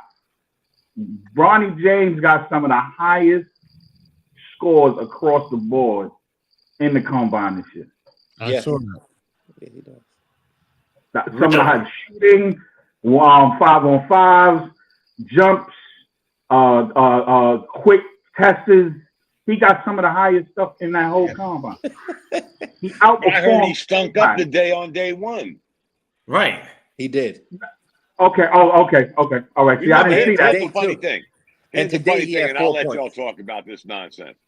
This guy averaged 5 points a day, 5 points a game. And when everybody caught on to him averaging 5 points a game, all of a sudden he was the next greatest defensive player since Joe Dumas. We forgot all about he scored 5 points a day. Now he's this great defensive stopper. Yeah. All right. Yeah. Okay, dope. He'll go in the second round. You want to hear something crazy? You want to hear something crazy that they're putting out there? The crazy shit is they threw this out there. The Atlanta Hawks drafted him at number 1. Yeah, I saw that. Did you see that? Yeah. So this way they convinced LeBron to go to Listen, Yo, That's good. Come That's on. good. that would be the That's stupidest on earth. I'll say this though.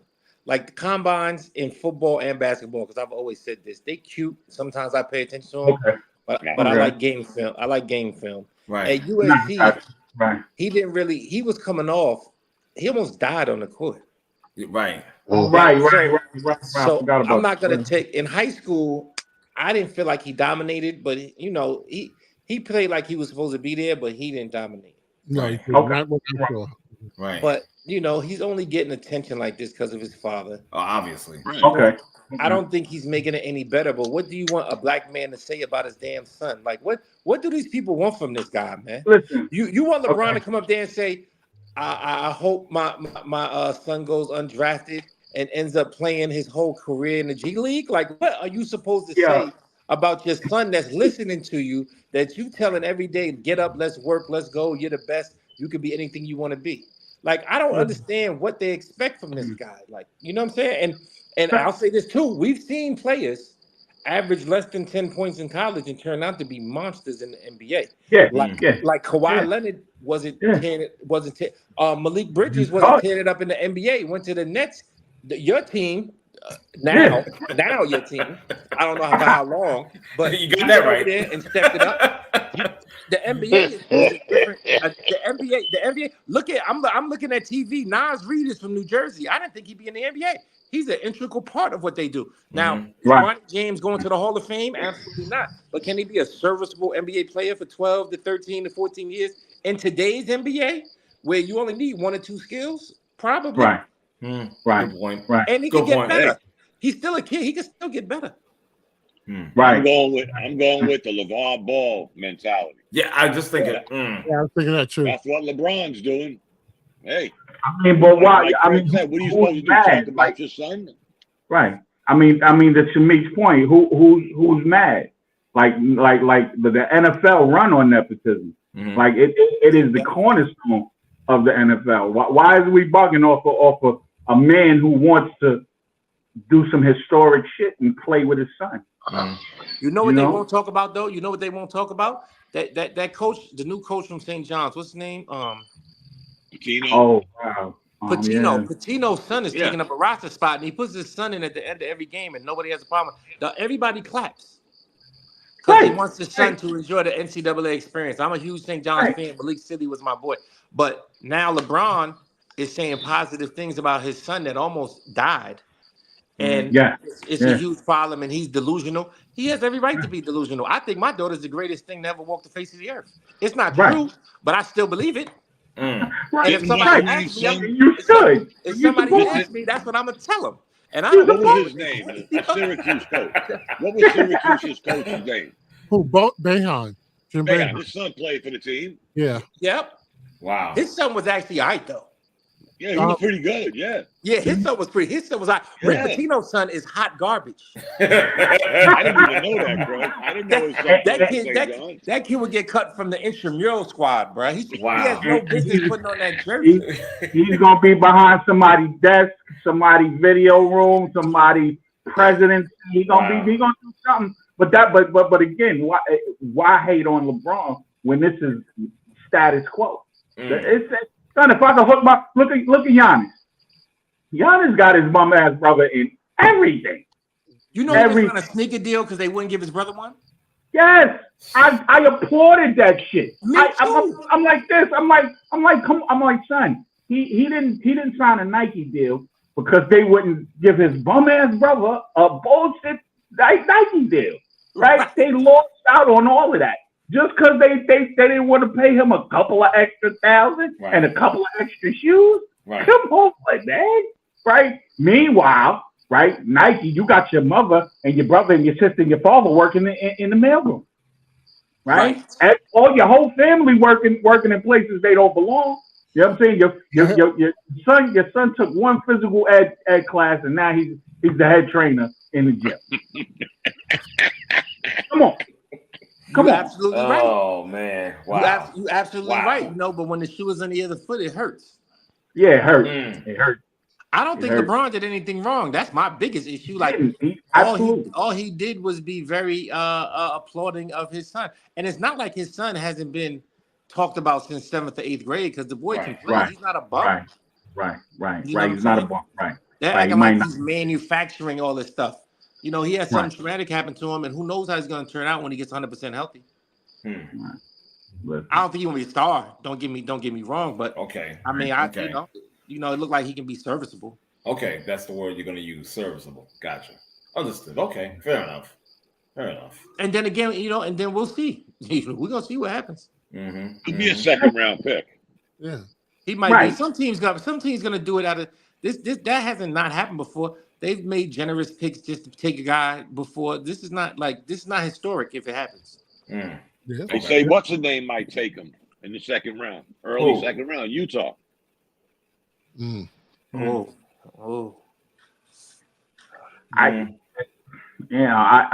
man. I'm not too sure how much deserving. I ain't see the brother play.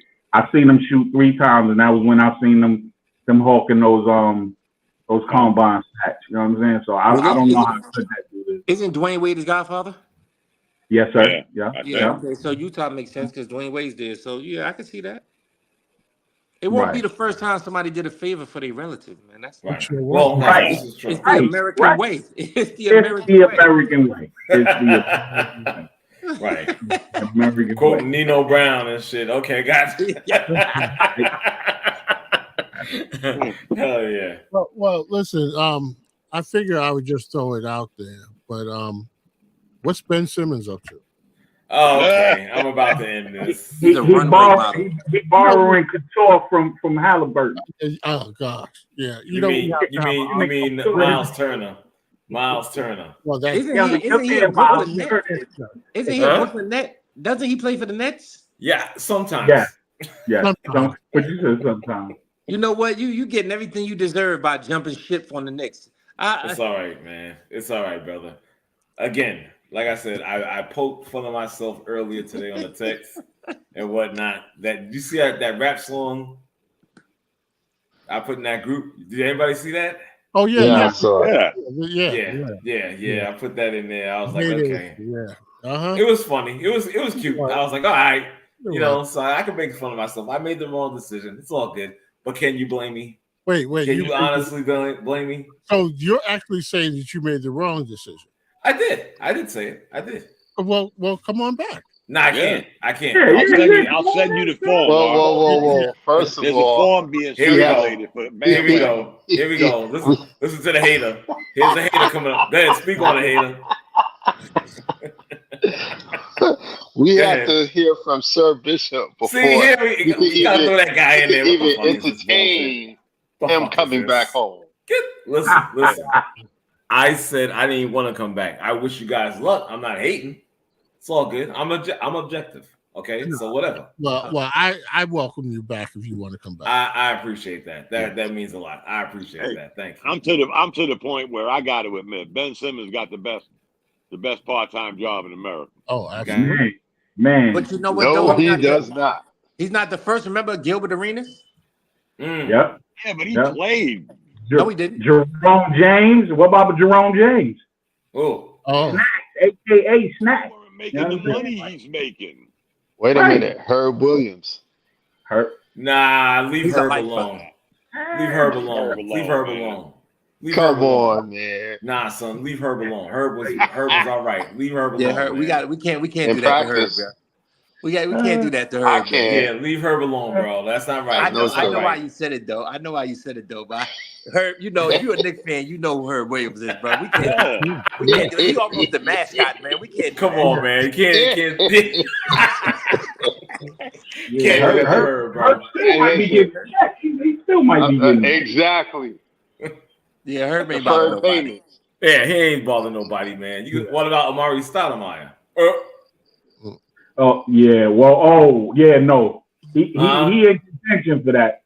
At least what about Dallas Stars? Yeah, he got one good year out of that the was league. That was it. Yeah. Okay. But he made us Herb out there. I ain't gonna lie. Mm-hmm. Yeah. I mean, he came as a free agent. The big signing that year. Him and Felton was tearing it up for a hot second. Yeah, for At sure, least for sure. he A tried. hot second. Derek Coleman stuck to NBA up too. He should be the third greatest power forward ever. Agreed. He got that contract and gave up. Yep. Eating hot dogs on the bench. I was a fan of his too. No, that's true. That's what he was doing. True. Yeah. That's what he was doing. I was a big fan of his. I was a big fan of his, man. I was like, he's gonna be one of the greatest. Derek Coleman was nice. Remember, he was 6'10" shooting threes before people. Yeah, was doing exactly. That's right. That is true. Yep. Him and Kenny Anderson. Anderson was killing him. Yeah. I used to go to Syracuse when I was stationed at Drum. Yeah. I used to drive down to Syracuse, watch him, Billy Owens. They had a hell of a team. Yeah, for sure. Yes. I always liked Billy Owens. Everybody was stuck on Derek Coleman. I like But I him too. kind of like Billy Owens because he was smooth and Right. I thought he would be more of the Coleman got the money, and then like y'all said, he's eating hot dogs, drinking. Hot dog. Yeah, he was weird. That's funny. But again, I haven't seen nobody. And remember, the Nets didn't sign Ben Simmons. They inherited Ben Simmons. So it ain't like, they went out and spent $100 million on this guy for a year. I mean, they got hoodwinked in the trading for him, don't get me wrong, but they were strapped. Even back then when they traded guys, I was like, man, the Nets didn't come out that bad. They got rid of a couple of headaches, and maybe it'll work out. I never knew this guy would never play again. Do you think after his contract is over, somebody will give him another check? Not that big. Not that big. He might be on that minimum. The only thing I don't better go play in Australia. I can respect the dude like Amari Stoudemire because he was physically enabled. Ben Simmons is like he's playing games. He was trying to come back. Ben Simmons is playing games. Yeah, you playing games, and you got kids that are fans of yours. You just playing games, right? But that's what hurts me about him. I feel bad for guys to get hurt and really try. Right. But this guy's just making a mockery of the NBA contract. Yeah. Yep. I mean, the only one that's happy is the equipment manager because he never has to wash his jersey.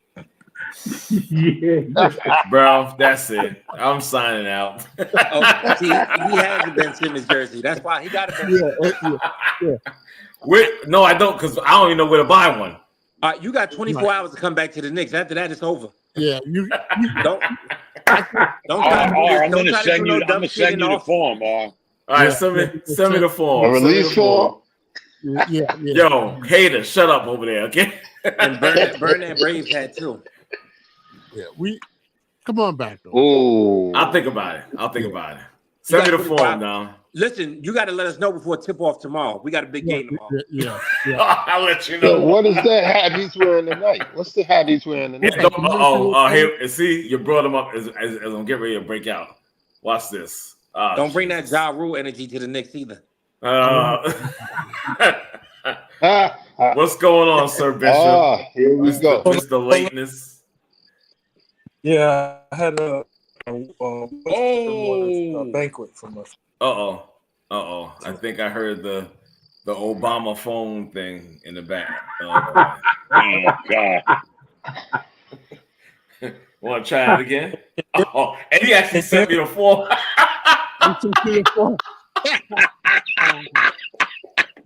You see it, Dave? Yeah, he sent me the damn form. I don't know if you can't see it, but all right, well, fill it out. Nice. Hey, I got it ready cut out, man. I thank y'all again for having me, man. Brother. Thank you so much. Don, thanks for sending me the joint too, Dom. Thanks a lot, brother. Always a pleasure to have you on, bro. I appreciate you. I got to run. All right, later, bro. All right. Now let me do this real quick. Sir Bishop. Yeah, you can't hear me? I just heard you now. Say something now. Okay. Something. Okay, good. There you go. I can hear you. Dominic sent me the form. You heard me? Say what? He sent me the form. Yeah, no. See? No. Too late. I got the form. I was trying to hold down the fort for you, Bishop. Listen. Carry on. He could send you the form, but the form has to go before the president of the committee. That's not you. Yes, it is. Yes, it is. That's not you. He can send you whatever you want. It's like, yo, if it's not approved by the president of the committee, then you can't get in, dude. Sir, you are not. Where's the card? I want to see a card. I want to see the official card. You are not a president of no committee. I want to see official. Yeah, I want to see some ID. I want to see a card. I want to see some forms. So whatever you're saying is bullshit. I could come back if I want to. No, sorry. Wow. I don't know why you. Dom, my brother. Dom's gone. Dom's gone. Yeah, I don't know why he provided you with the false sense of security, because no, that's not how it's going down. I already told you. I let you know last year. I let you know the year before that. I let you know this year as well. It's like, yo, it ain't going down like that. It ain't going down like that. And it's like, yo, you got to sit in purgatory and suffer until you're willing to bend the knee. Wow. Yeah. Going in. Yeah. Yo, bro. Let me If get you're up. willing to bend the knee, we might consider it. If you ain't bending no knee, you ain't getting in, dude. There will be no bending of any knees whatsoever. I hope not. That should sound mad wicked. Exactly. That's not live. That's not gonna happen, son. Trust me. No. I'm saying, kid. Just, you know, as long as you coming through, just don't wear no crispy jerseys, man. No Nah, no doubt. No new joints. You gotta rock a throwback, so we know you went through the attrition with all us, man. Right. Yeah. No doubt. I got you. So what he's trying to do, and I peeped this like about 3 weeks ago. I peeped it like 3 weeks ago. He's trying to on the sneak tip on the slide, be like, oh yeah, we doing this. Yeah, the Knicks. When did I say? Wait a minute. No, that's a lie. He started speaking French on that show? Nah, that's a lie. That's a lie, son. That's a lie. Nah. Third-party parables. You know what I'm saying? trying to like associate and affiliate himself back with the New York Knickerbockers. However, we're gonna hold the line here, my friend. We're gonna hold the line. You ain't getting back in until you already know, dude. You already know. So again, if you want to go on the show, provide a public apology for all of the nonsense that you Come on, you can do it. No. I have faith in you, and then after that, we will consider your application. But until your application reinstated. Until then, my friend, you on the outside looking in. Enjoy the Brooklyn Nets. We will see next week. Okay? We will see next week. I'll think about it. Simmons jersey. When you rocking that Ben Simmons jersey. Like I said, he can't find it. Like I said, next week I will consider it, and you'll have my answer next show. Like, yo, you know what? Before I start the show, something along those lines. I know I spoke terms. Yeah. I have them write it out for you. I write something out for you, and you can read it. On several occasions, and for that, it wasn't me. I want to apologize. Any time that I've offended the bishop, I know I'm not saying I would like yes, I would like to make penance. You understand? That's it. That's it. I knew it.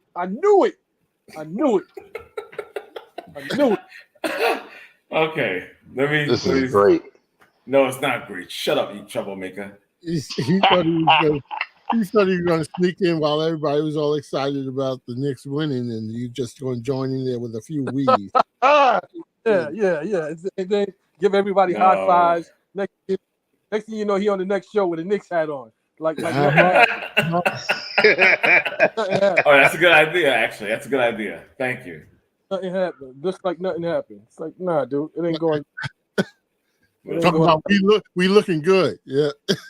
Yeah, exactly. All that, dude. All that is false. All that is false. All that is false. The Knicks is resilient. You know what I'm saying? Yo, they really resilient. I was being objective. That's all it is. And you want to take it and run with it a different narrative. Come on, stop that, man. Stop that. So all of a sudden now you want to be objective about the Knicks? Really? I've been objective. What are you talking about? They were, first of all, I picked them to come out the East. No, you didn't. Even against Boston. No, you didn't. Oh my God. No, you also picked Ben Simmons to be comeback player of the year. All right. You know what? Gentlemen, it's been real. See how it works. The beat up the host for 30 minutes is over segment. Okay, that's it. You know, has it been 30 minutes? Has it been 30 minutes? No, I was about to say, did we just? It's only been about 5 minutes. It's crazy. We got 25 more minutes, dog. I mean, it must have been divine intervention, because as soon as I get on, I'm notified that of some bogus application. It's like, yo, I don't know what you have there. You know what I'm saying? But like I said, if somebody's provided you with a false sense of security, I sincerely apologize. But that's not the president of the New York official stamp on it. That's not whatever. Yeah. Whatever. All right. Well, look at it, and it might give you some tips on what to say. All right, no doubt. Listen, it's been fun. Let me break out. Yeah. You guys, Bishop, too bad you got here late. You know what I'm saying? It's all good. You got stuff. I meant to. I wanted to get on, but it lasted. The banquet lasted a little longer. Oh, okay. Oh, yeah. Okay, cool, man. Cool. It's all good. But next week, live. Thanks for joining us again. Thank you for having me, brother. I appreciate it. You gotta do me a favor, man. You gotta give me your email at some point so I can just send you the link directly when I create the show. You know what? Okay, so yeah. I cannot do it here. Just do it by text. Just text me. Yeah, put it in. Okay. Yeah, put it text. in the chat, right? Yeah, okay. Yeah, just text. Okay. All right, I'll do that. Good brother. Yep. David. All right. Reggie, you no good son of a bitcher. And and the Bishop. Whatever. I ain't gonna say nothing. I'm gonna leave that shit. Can't wait till tomorrow. He thought he was back in. Get out of here, dude. You kidding me? Out of here.